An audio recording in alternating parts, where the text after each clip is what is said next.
As you settle into a peaceful state, let's explore the intriguing world of the Flagellant Brotherhoods, a unique response to the turmoil of medieval Europe. If you enjoy this journey into history, feel free to like and subscribe, and share your thoughts on how societies have sought solace in times of crisis. Part 1. Origins and Beliefs of the Flagellant Brotherhoods.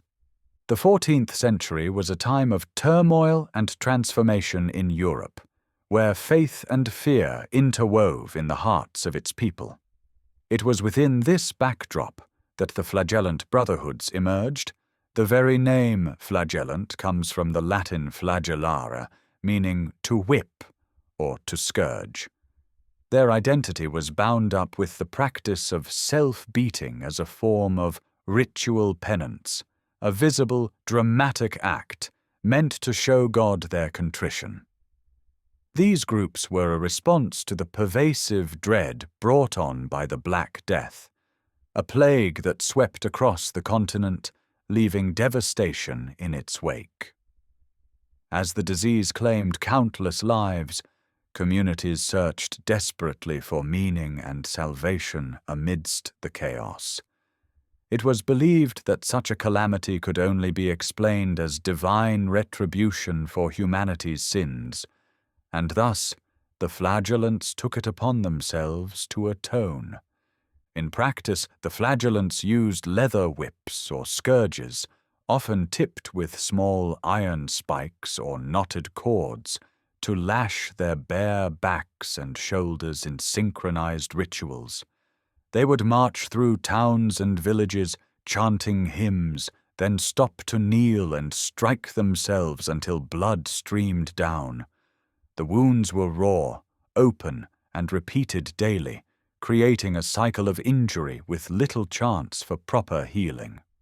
In a world with minimal hygiene, poor sanitation, and little understanding of infection, these acts likely worsened illness and spread disease rather than curing it.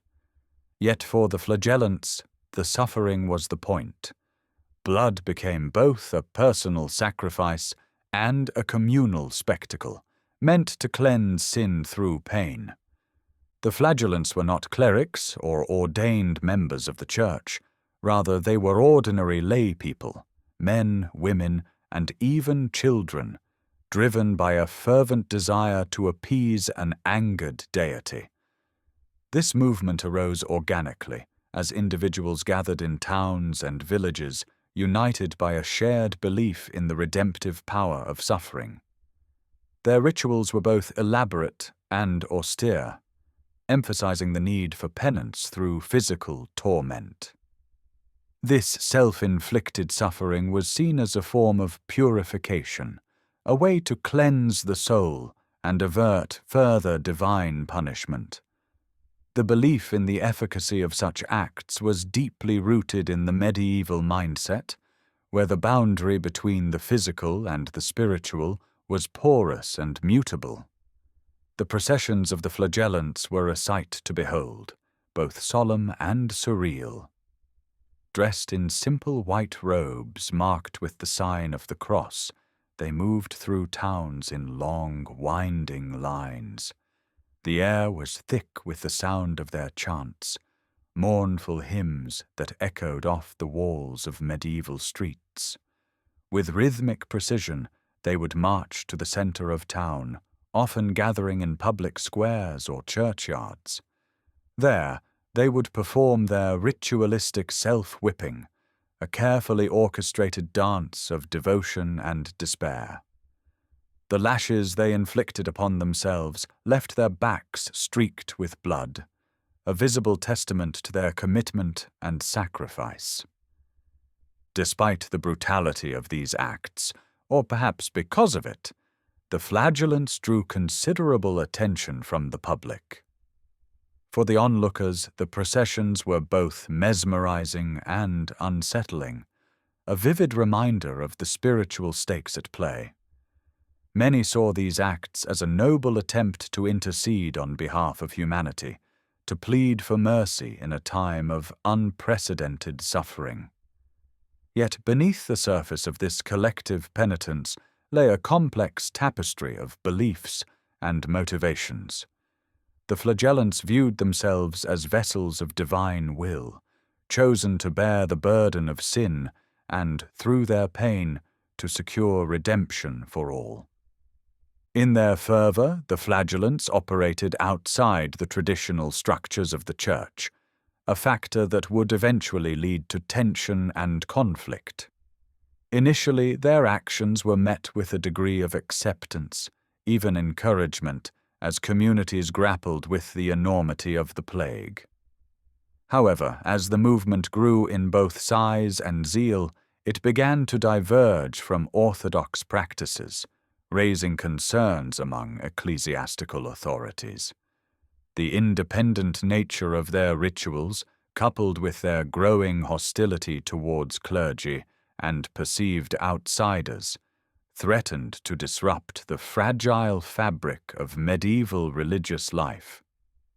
This schism would come to a head as church leaders sought to reassert control, fearing the potential for heresy and social unrest. The core beliefs of the Flagellant Brotherhoods were steeped in a sense of immediacy and urgency, reflecting the apocalyptic anxieties of the time. The plague was seen not just as a punishment, but as a harbinger of the end times, a sign that the world was teetering on the brink of divine judgment. This eschatological perspective fueled their actions, driving them to ever greater extremes in their quest for atonement. For the flagellants, the act of whipping was both a personal and communal gesture, an offering of their own suffering as a plea for divine intervention. It was a ritual that sought to bridge the gap between humanity and the divine, to restore a sense of order in a world seemingly abandoned by God. In examining the origins and beliefs of the Flagellant Brotherhoods, we uncover a vivid tableau of medieval spirituality, one that speaks to the profound challenges and questions faced by people of that era. Their story is a testament to the enduring power of faith and the lengths to which individuals will go in pursuit of redemption and understanding. Though their methods may seem extreme to modern sensibilities, they offer a poignant glimpse into a time when the lines between the sacred and the corporeal were vividly intertwined, and when the search for meaning was a matter of life and death. In the shadow of the medieval cathedrals and under the vast, starry skies, the Flagellant Brotherhoods continued their journey, driven by beliefs that transcended mere ritual. Their processions were more than acts of penance.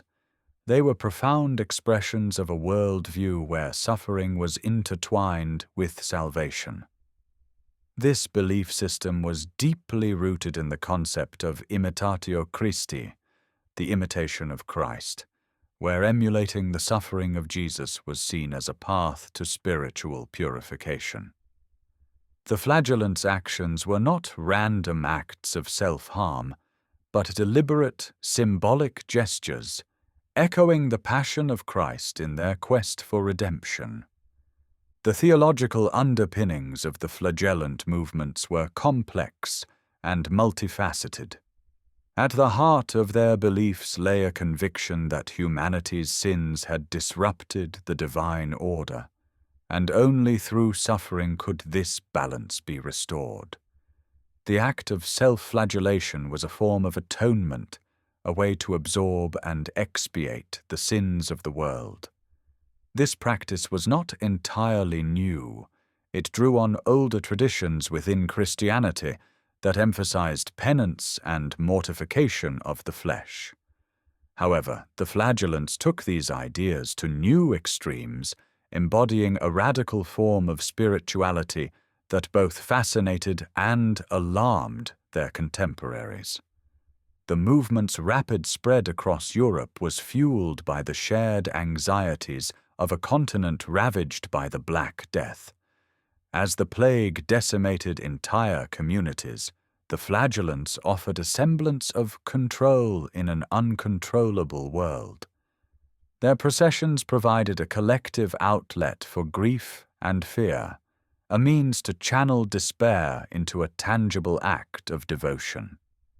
For many, joining the flagellants was a way to find solidarity and purpose amid the chaos, to become part of something larger than themselves.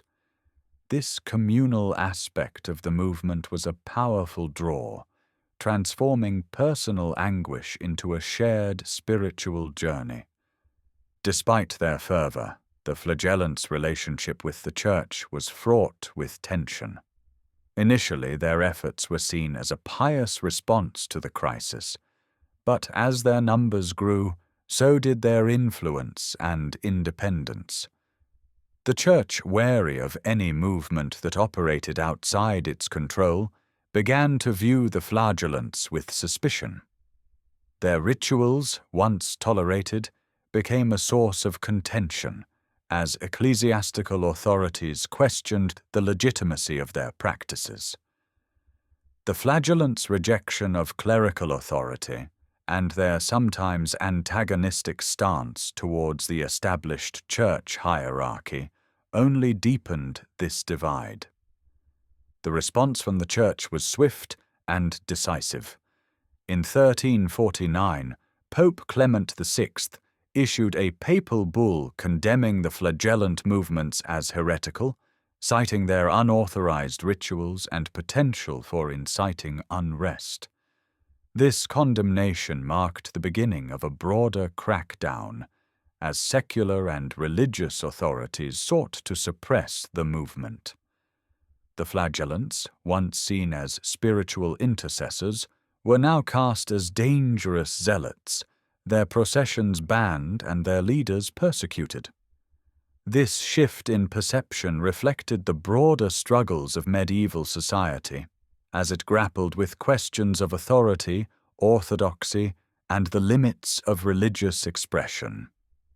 Yet even as the Flagellant Brotherhoods faced suppression, their legacy endured. Their fervent displays of faith left an indelible mark on the cultural and religious landscape of medieval Europe. The movement's emphasis on personal piety and direct engagement with the divine resonated with many, influencing subsequent religious movements and debates. In the centuries that followed, echoes of the flagellants could be seen in various forms of Christian mysticism and reform, as believers continued to seek direct, personal connections with the divine. Today, the story of the Flagellant Brotherhoods offers a window into the complexities of medieval spirituality. It reveals a world where faith was both a refuge and a battleground, where the search for redemption took on forms as varied as the human spirit itself. In understanding their beliefs and practices, we gain insight into the hopes and fears of an era defined by its challenges and the enduring quest for meaning in the face of adversity. Part 2. Rituals and Practices of the Flagellant Movements. The flagellant movements emerged with rituals that were as poignant as they were profound. These groups, clad in simple white robes marked with stark crosses, traveled tirelessly from village to village, their processions a moving tapestry of devotion and desperation.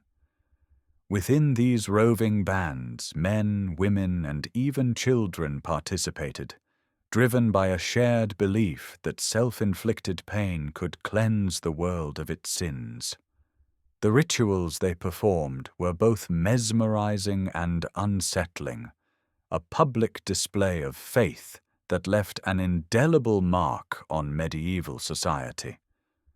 Central to their practices was the act of self-flagellation, a ritualized whipping that was meant to purify the soul. Gathered in public squares and echoing churches, participants would chant hymns, their voices rising and falling like the tides. As they marched in solemn circles, the sound of leather striking flesh filled the air, a rhythm both haunting and hypnotic. Blood would stain their garments, a stark reminder of their sacrifice and dedication. For the onlookers, this was a spectacle that evoked both awe and fear, an intense display of religious fervor that was unlike anything they had seen before. The flagellant's rituals were not merely acts of penance, but were imbued with a sense of apocalyptic urgency. Many believed that the Black Death, which swept across Europe with devastating speed, was a divine punishment for humanity's sins. By enduring physical suffering, they hoped to avert further wrath, pleading for divine mercy through their actions. This sense of imminent doom fueled their fervor, driving them to greater extremes in their quest for redemption. It was a time when the boundaries between the spiritual and the corporeal blurred, and the flagellants stood at the intersection of both. Despite the intensity of their practices, these movements initially found a degree of acceptance in several communities. In some towns, they were welcomed as harbingers of hope, their rituals seen as a necessary intervention in a world gone awry. Local clergy sometimes supported them, offering spaces for their processions and participating in their chants. However, this acceptance was short-lived, as the Church began to view the flagellants with increasing suspicion. Their independence and growing influence posed a threat to ecclesiastical authority, leading to a shift in perception. By 1349, Pope Clement VI formally condemned the flagellant movements, labeling them heretical. The Church's concern was not only with their unorthodox practices, but also with the underlying hostility these groups showed toward established religious structures and communities, particularly the clergy and Jewish populations. This condemnation marked a turning point, as authorities moved to suppress the processions, fearing the destabilizing effect they had on already fragile societies. Yet even as they faced persecution, the spirit of the flagellants lingered, resurfacing in later centuries, a testament to the enduring power of their beliefs. In reflecting on the practices of these movements, one can sense the deep yearning for control in an uncontrollable world. The flagellants' rituals were an attempt to impose order amid chaos, a way to navigate the uncertainties of life and death through the tangible act of self-sacrifice. Though their methods were extreme, they were driven by a profound need to connect with the divine, to find meaning in suffering, and to seek solace in shared pain. In their fervent quest, they left a legacy that continues to intrigue and provoke, a reminder of the complex tapestry of medieval spirituality. As the flagellant movement spread across medieval Europe, their rituals evolved, reflecting the diverse landscapes and communities they encountered. Each procession was a unique confluence of local traditions and the universal yearning for redemption. In some regions, the flagellants incorporated regional hymns and chants, their voices blending with the familiar sounds of their homelands. The rhythmic cadence of their processions, with the steady beat of feet and the haunting echo of their chants, became a part of the auditory landscape, a constant reminder of the era's spiritual and physical turmoil. These rituals, though uniform in their core practice of self-flagellation, varied in expression, highlighting the adaptability and reach of the movement. The processions were meticulously organized, with participants often divided into groups based on age and gender. Each group had its own role within the larger ritual, contributing to a well-orchestrated display of communal penitence. The children, though spared the harsher aspects of the ritual, participated in the chants, their innocent voices adding a poignant layer to the ceremonies. Women, too, played a significant role, often leading the hymns or caring for the wounded after the processions. This inclusivity was a distinctive feature of the Flagellant movements, setting them apart from many contemporary religious practices that were often male-dominated. The sight of entire families united in their quest for divine forgiveness was a powerful testament to the movement's appeal. Despite the somber nature of their rituals, the flagellant processions were not devoid of moments of solace and community. After the ceremonies, participants often gathered to share food and stories, fostering a sense of camaraderie and mutual support. These gatherings provided a brief respite from the rigors of their journey, allowing members to bond over shared experiences and reaffirm their commitment to the cause. The communal aspect of the flagellant movements was crucial in sustaining their momentum, offering participants a sense of belonging and purpose in a world fraught with uncertainty and fear. It was within these moments of togetherness that the true strength of the movement lay. The symbolism within the flagellant rituals was rich and multifaceted, reflecting the complex interplay between faith, fear, and the human desire for redemption. The white robes, marked with crosses, symbolized purity and the hope of salvation, a stark contrast to the blood that inevitably stained them. The act of self-flagellation, though painful, was seen as a cleansing process, a way to shed the sins that plagued humanity. The hymns, often mournful yet uplifting, served as a conduit between the earthly and the divine, their melodies weaving a tapestry of hope and despair. Through these symbols, the flagellants sought to transcend the physical realm, reaching for a higher understanding and acceptance of their fate. As the movement grew, it began to face increasing resistance from both secular and religious authorities.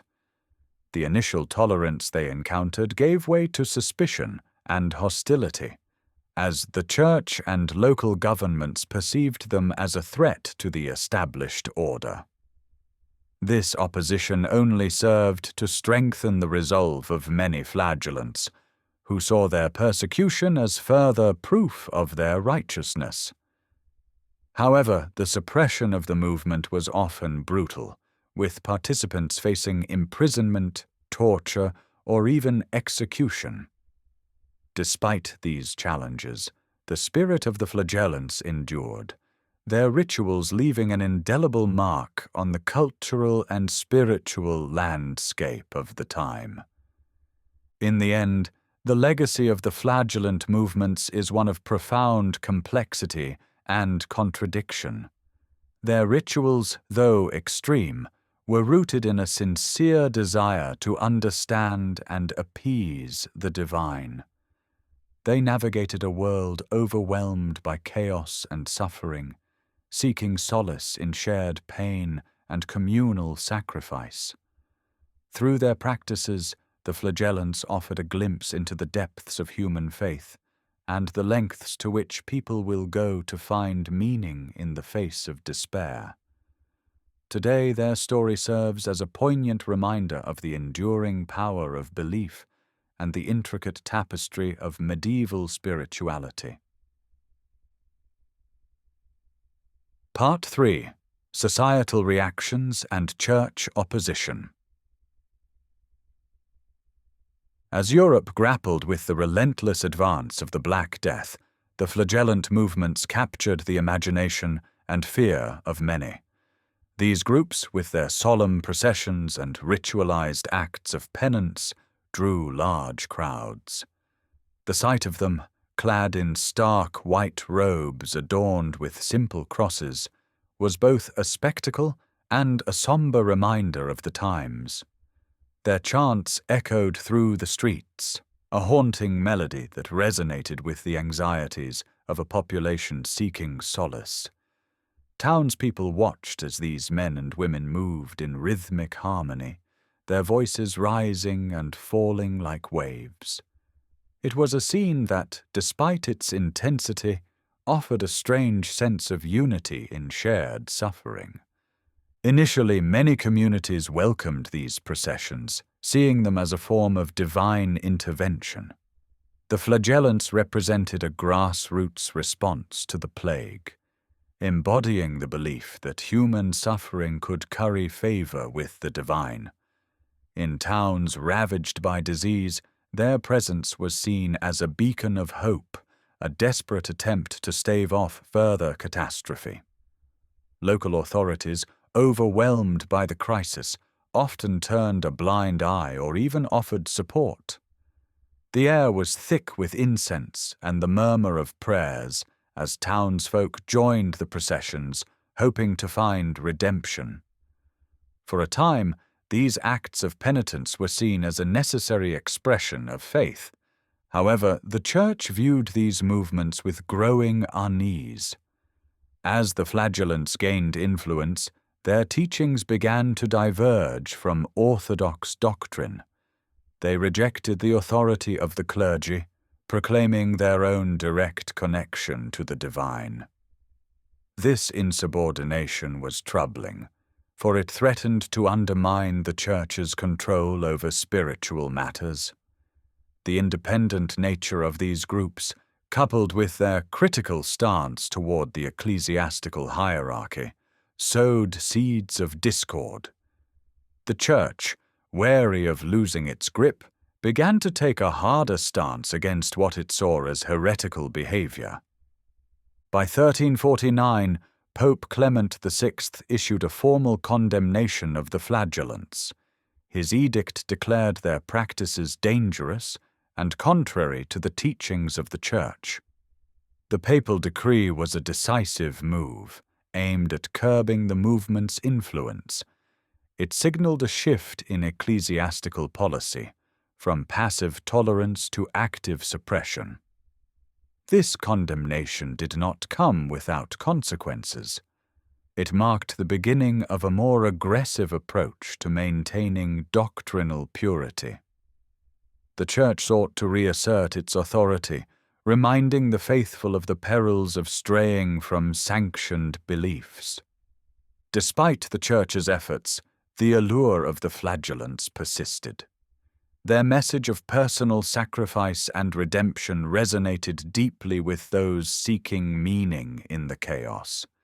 Even as authorities cracked down on processions, smaller groups continued to form in secret. The persistence of these movements highlighted a growing tension between institutional religion and individual expressions of faith.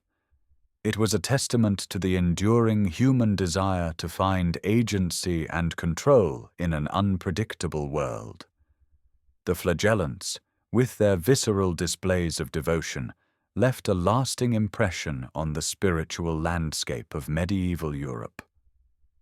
As time went on, the fervor of the flagellants waned, but their legacy endured. They became a symbol of the lengths to which people would go in times of crisis, a reminder of the complex interplay between faith and fear.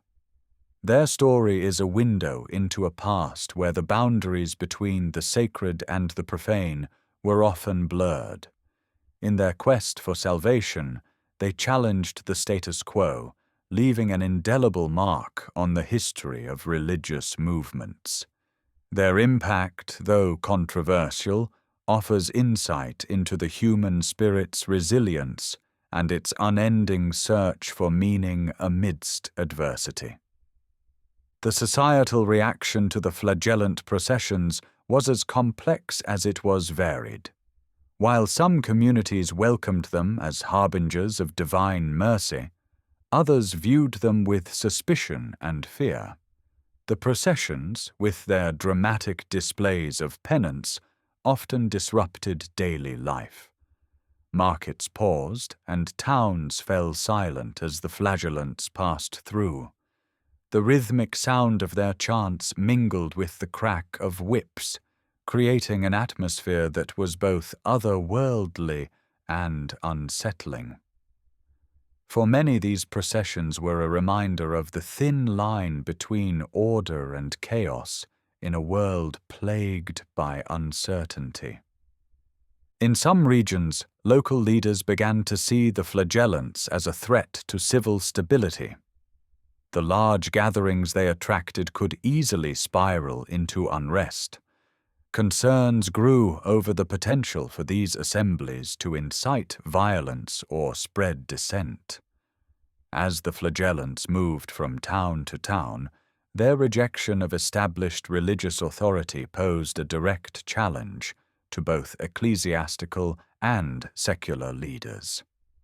The fear of losing control over the populace led some authorities to take preventive measures. Restrictions on gatherings were imposed, and those participating in the processions were sometimes met with hostility. The Church's condemnation of the flagellants was not solely based on doctrinal disagreements. There were political and social factors at play as well. The independent nature of the flagellant groups meant that they operated outside the Church's jurisdiction, a situation that was unacceptable to an institution that sought to maintain its influence. The Church feared that the flagellants' message could inspire wider religious dissent, potentially leading to schisms.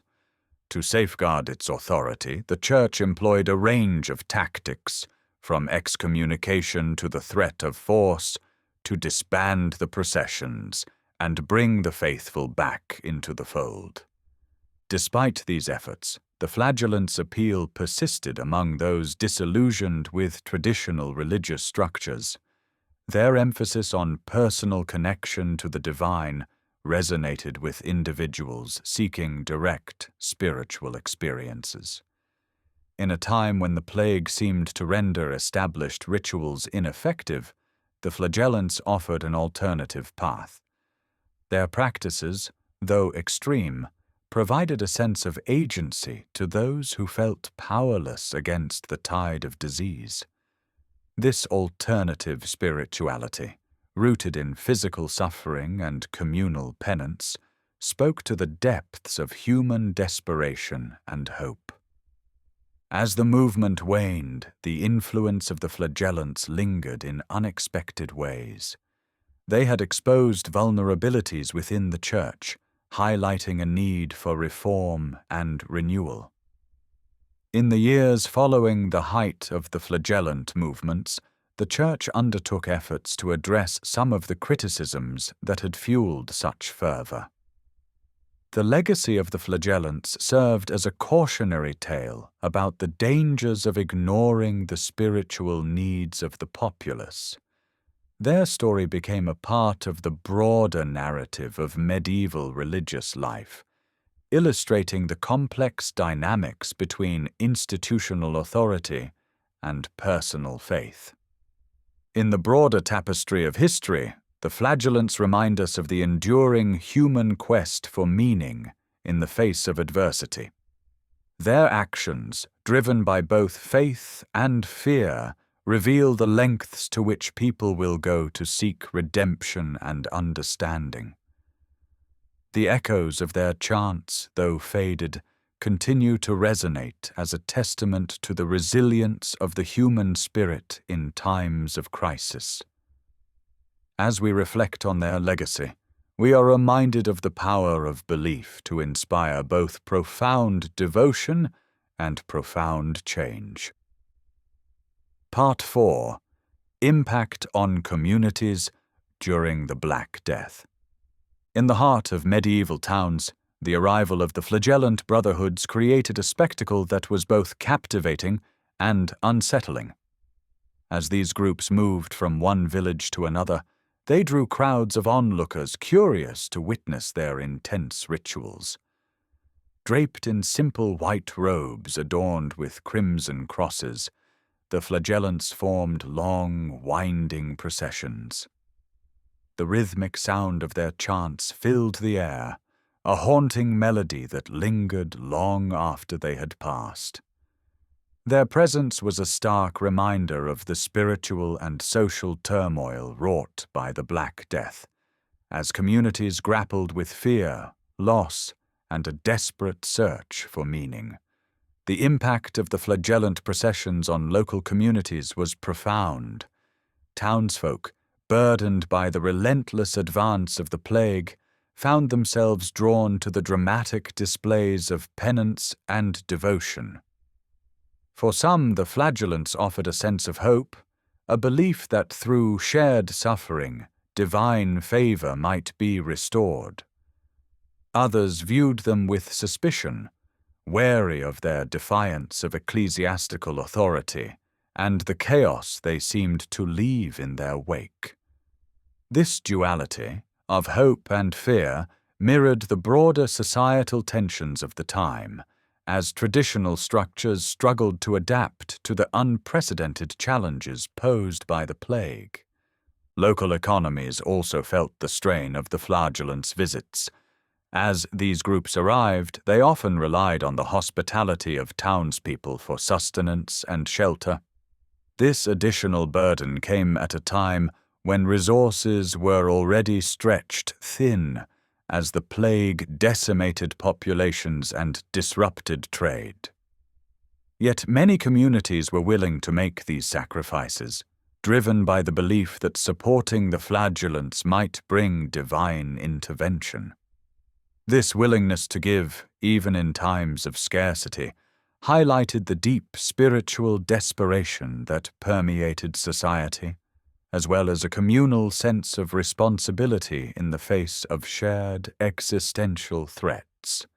The Church's response to the flagellants further complicated their impact on communities. Initially, some local clergy supported the movement, viewing it as a genuine expression of piety and repentance. However, as the flagellants' influence grew, church officials became increasingly alarmed by their radicalism and disregard for ecclesiastical hierarchy. Papal condemnation followed, casting the flagellants as heretical and subversive. This official stance created divisions within communities, as individuals were forced to navigate their own beliefs in the face of contrasting messages from spiritual leaders. The tension between personal faith and institutional doctrine became a defining feature of this period, reflecting the broader struggles of a society in crisis. Despite ecclesiastical opposition, the Flagellant Brotherhoods left an enduring imprint on the collective consciousness of medieval Europe. Their processions, with their raw displays of devotion, offered a visceral response to the chaos of the Black Death. In a world where death was omnipresent, the flagellants embodied both the vulnerability and resilience of humanity. Their legacy endured long after their processions ceased, influencing later religious movements and continuing to evoke fascination and debate. As such, the flagellants remain a powerful symbol of the lengths to which communities went in their quest for solace and redemption during one of history's darkest chapters. In the years following the height of the flagellant movements, communities continued to reflect on their experiences during the Black Death. The events of this era prompted shifts in religious practices as people sought new ways to understand and connect with the divine. The memory of the flagellants' fervent rituals lingered, serving as a reminder of both the potential for spiritual renewal and the dangers of unchecked zeal. As Europe slowly recovered, the lessons of this period, of faith, fear, and the human spirit, remained etched in the cultural landscape, influencing generations to come. As communities grappled with the aftermath of the flagellant movements, a transformation in religious and social dynamics began to take shape. The flagellants' intense rituals and public displays of penance had sparked a broader re-evaluation of faith and religious expression. People began to question the established doctrines and sought more personal, direct connections with the divine. This shift was not limited to religious practices. It also influenced the way communities interacted and supported one another. The collective experiences of suffering and survival during the plague fostered a sense of solidarity and shared identity, which would influence societal structures for years to come. The legacy of the Flagellant Brotherhoods also extended into the realm of art and literature. The haunting imagery of their processions, with their stark white robes and crimson crosses, became a powerful symbol in medieval iconography. Artists and writers drew upon these vivid scenes to explore themes of suffering, redemption, and the human condition. These creative works provided a means for society to process the trauma of the Black Death and the role of the flagellants within it. Through art and storytelling, the memory of these dramatic rituals was preserved, allowing future generations to reflect on the complexities of faith and despair during this turbulent period. As the Church sought to reassert its authority in the wake of the flagellant movements, it faced the challenge of addressing the spiritual needs of a traumatized populace. The ecclesiastical hierarchy recognized the need for reform and adaptation to maintain its influence. This led to a series of changes in religious practices, including the introduction of new forms of devotion and the reinforcement of church doctrine. The Church's response to the flagellants highlighted the tension between institutional control and individual expressions of faith, a dynamic that would continue to shape religious discourse in Europe. In rural areas, the impact of the Flagellant Brotherhoods was particularly pronounced. Small communities, often isolated and vulnerable, were profoundly affected by the arrival of these groups. The flagellants' presence brought both hope and fear, as villagers were drawn to their message of divine intervention, yet wary of the potential for unrest. The interactions between the flagellants and these communities underscored the fragile balance between faith and survival in a time of crisis. The resilience of these rural populations, in the face of both the plague and the disruptive influence of the flagellants, remains a testament to the enduring strength of human communities. The flagellant movements also left a mark on the broader cultural and intellectual landscape of Europe.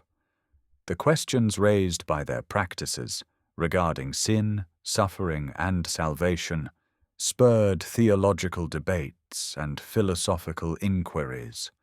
Scholars and thinkers of the time grappled with these complex issues, contributing to the evolution of medieval thought. The flagellants, in their quest for redemption, inadvertently catalyzed a period of reflection and intellectual growth that would resonate through the ages.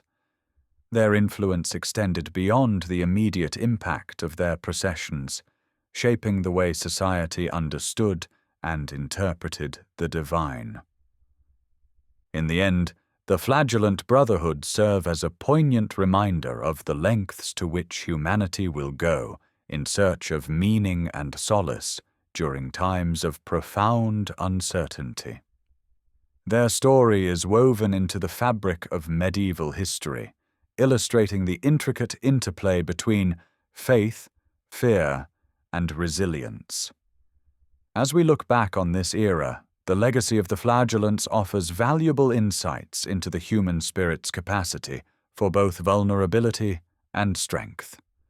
Their impact on communities during the Black Death is a testament to the enduring quest for redemption and understanding in the face of life's most daunting challenges.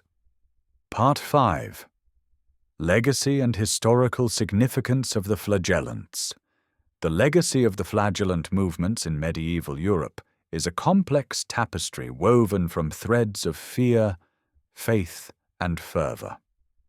Emerging during the catastrophic sweep of the Black Death, these brotherhoods represented a profound intersection of religious devotion and societal despair. The sight of these processions, with participants clad in white robes, their bodies marked by self-inflicted wounds, left an indelible imprint on the collective memory of the time. Their chants, echoing through the cobblestone streets, were both a cry for divine mercy and a testament to human endurance in the face of overwhelming adversity.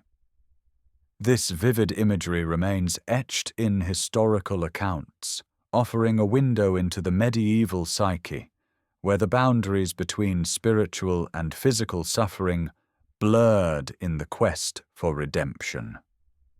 While the movement was initially met with a mix of curiosity and reverence, it soon provoked significant tension with established religious authorities. The independent rituals of the flagellants, often performed without the oversight of the Church, raised concerns among the clergy.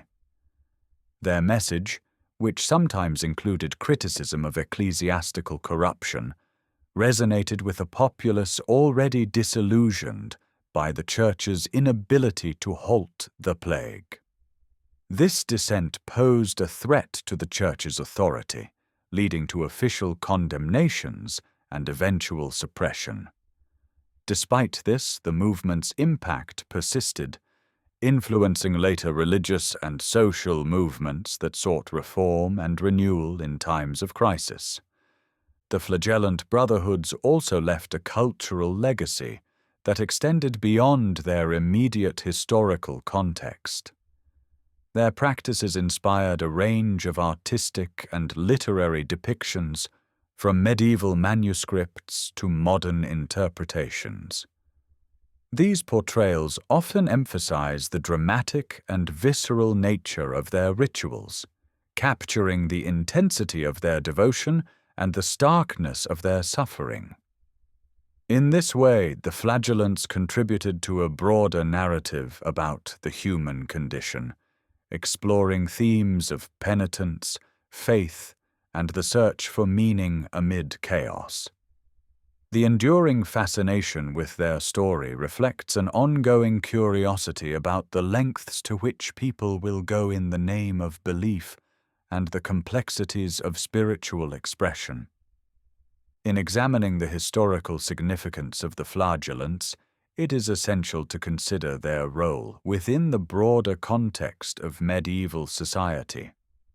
They were both a product of their time and a catalyst for change, challenging existing power structures and highlighting the profound anxieties of an era marked by uncertainty.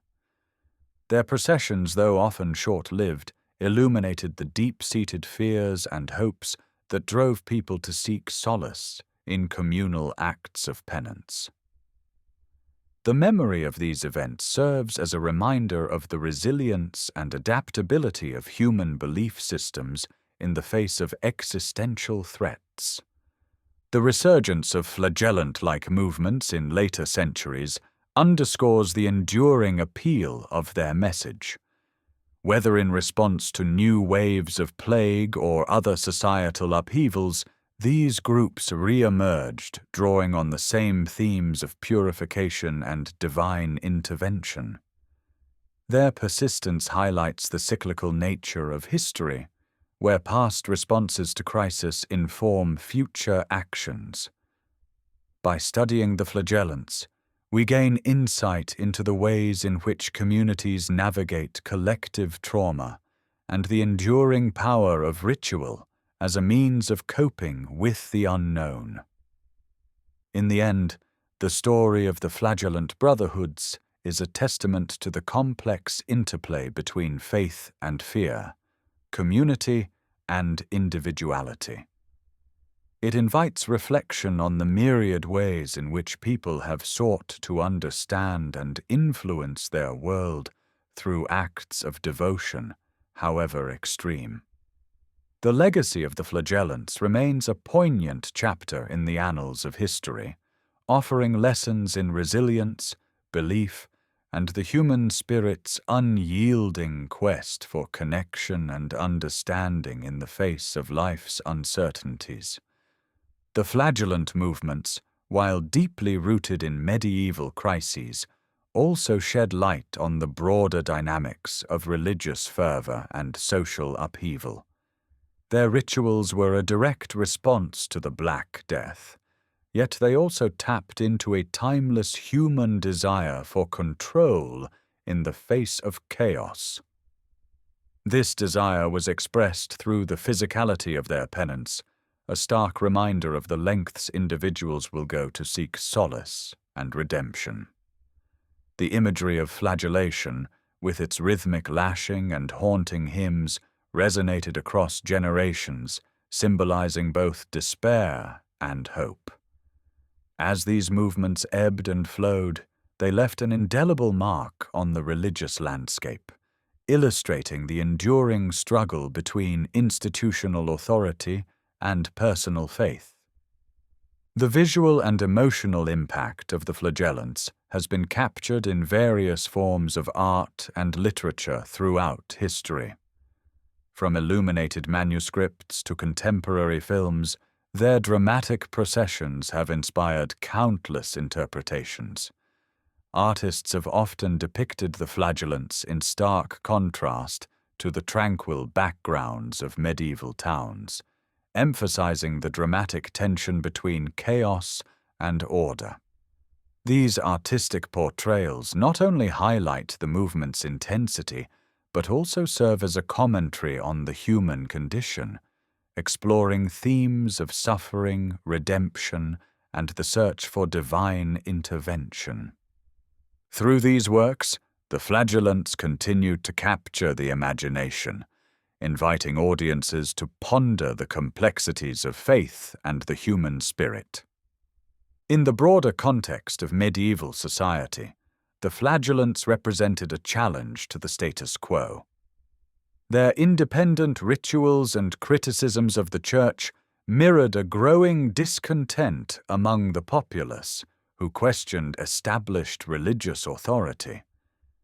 This tension between the Flagellants and the Church was emblematic of a wider struggle, as people sought new ways to express their spiritual beliefs. The movement's rise and fall highlight the dynamic nature of faith during times of crisis, illustrating how religious expression evolves in response to societal needs.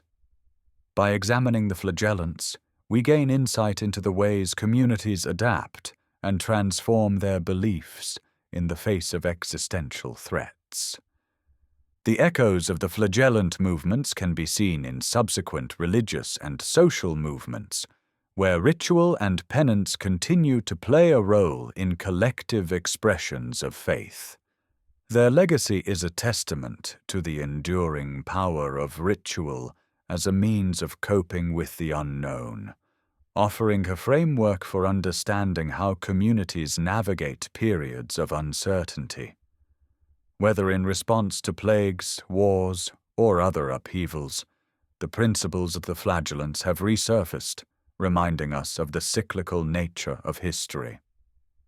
This continuity underscores the timeless human quest for meaning and connection, as people turn to ritualized practices to make sense of their world. In reflecting on the Flagellant Brotherhoods, we are reminded of the profound impact that faith and belief can have on society. Their story is not just one of extremism, but also of resilience and the human capacity for hope amidst despair. The movement's legacy challenges us to consider the ways in which belief systems shape our understanding of the world and influence our responses to crisis. By studying the Flagellants, we gain a deeper appreciation for the complexities of faith and the myriad ways in which people strive to connect with something greater than themselves, even in the darkest of times. In the quiet echoes of history, the Flagellant Brotherhoods remain a poignant reminder of humanity's search for meaning amidst chaos. Their journey through medieval Europe was one of profound faith and desperation, a testament to the lengths people will go to seek solace in the face of the unknown. As they moved through towns and villages, their white robes and solemn hymns painted a picture of a world grappling with the unseen forces of nature and divinity. The rhythmic sound of their chants and the soft shuffle of feet on cobblestone roads created a tapestry of devotion that lingered long after they had passed. In a time when the world seemed to teeter on the brink of despair, these brotherhoods offered a glimpse into the resilience of the human spirit.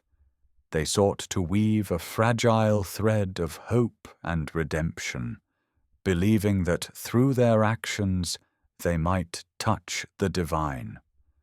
While their methods may seem distant and foreign to us now, the essence of their journey speaks to a universal longing for understanding and peace. In their rituals, there was a quiet yearning to connect with something greater than themselves, to find comfort in the shared experience of suffering and faith. As we drift into the gentle embrace of sleep, let us carry with us the enduring lesson of the Flagellants, that even in the darkest times there is a light within us that seeks connection, meaning, and ultimately, peace. May this reflection cradle you softly as you journey into the calm of the night.